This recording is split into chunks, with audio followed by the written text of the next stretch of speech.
Assalomu alaykum. Men bugun bu kitob haqida shunchaki gapirib bermoqchi emasman. Men bu videoni savol tariqasida qilmoqchiman.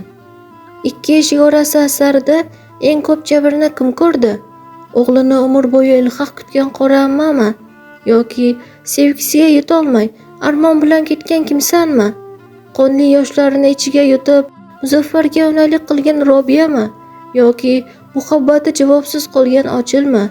Yomg'irlarda o'pib qolgan she'riy daftarmi? Maktab partasida emas, dala mehnatida ulg'aygan Murg'ak Olimjonmi? Ikki tog'day o'g'lidan ayrilgan Orif oqsoqolmi? Yoki butun umr dard bilan yashagan Zebo xolami? Yosh boshida beva qolgan Fotima va Zuhra kelinlarmi?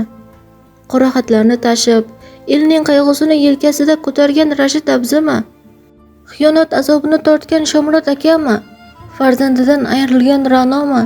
Yoki sevgan qizi o'zining ko'kaldosh singlisi bo'lib chiqqan, qalbi umrbod yolg'iz bo'lib qolgan Muzaffarmi? Yoki isnodni ko'tara olmagan ojiz qalb Munavvarmi? Har safar bu kitobni eslasam, boshqa bir qahramonga achinaman. Shu sabab men uchun bu savolning aniq javobi yo'q.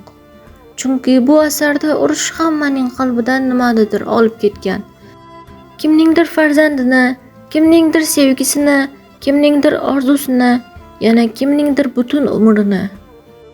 Sizningcha bu asarda eng ko'p jabrni kim ko'rgan?